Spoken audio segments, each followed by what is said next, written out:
బ్రేక్ఫాస్ట్కైనా lunch బాక్స్కైనా night డిన్నర్లోకైనా చేసుకునే healthy and tasty recipe అండి. తప్పకుండా ట్రై చేయండి. ఈ రెసిపీ ఎలా చేయాలో లేట్ చేయకుండా చూసేద్దాం. దీనికోసం నేను ఫస్ట్ బీట్రూట్ని తీసుకొని చిన్న ముక్కలుగా కట్ చేసుకొని మెత్తటి పేస్ట్లా చేసుకుంటున్నాను. మీకు కావాల్సినంత గోధుమ పిండి తీసుకొని ఇందులో టేస్ట్కి సరిపడా సాల్ట్ వేసుకోండి. మనం ముందుగా చేసి పెట్టుకున్నాం కదా బీట్రూట్ పేస్ట్, అది ఇందులో వేసుకొని మిక్స్ చేసుకోండి. మొత్తం అంతా ఒకసారి కలుపుకోండి. మీరు తర్వాత అడ్జస్ట్ చేసుకోండి వాటర్ ఎంత కావాలంటే అంత. నేనైతే మిక్సీ జార్లో కొంచెం వాటర్ వేసి చాలకపోతే మళ్ళీ కలుపుతున్నాను.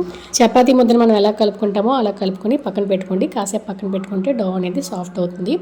తర్వాత మీకు కావాల్సిన వెజిటేబుల్స్ ఏవైతే అవి తీసుకొని కట్ చేసుకొని పక్కన పెట్టుకోండి. దీనికి ఇంకొంచెం టేస్ట్ యాడ్ చేయడానికి నేను ఒక క్రీమ్ తయారు చేస్తాను అనమాట. కొన్ని పన్నీర్ ముక్కలు, కొంచెం పెరుగు, చిన్న అల్లం వెల్లుల్లి ముక్కలు. మీకు ఘాటు అనిపిస్తే అల్లం వెల్లుల్లి ముక్కలు స్కిప్ చేసేయండి. తర్వాత కొద్దిగా సాల్ట్, పెప్పర్, కొత్తిమీర వేసి నేను ఇలా మిక్సీ చేసుకున్నాను.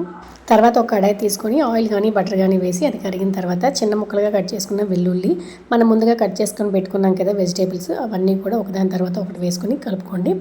తర్వాత మీ టేస్ట్కి సరిపడా కొద్దిగా సాల్ట్ వేసుకోండి. తర్వాత మీ దగ్గర ఉంటే కొంచెం చిల్లీ ఫ్లేక్స్, ఒరిగానో వేసుకోండి. లేకపోయినా పర్వాలేదు. ఇవి వేస్తే ఏంటంటే కొంచెం టేస్ట్ ఫ్లేవర్ బాగుంటుంది అనమాట.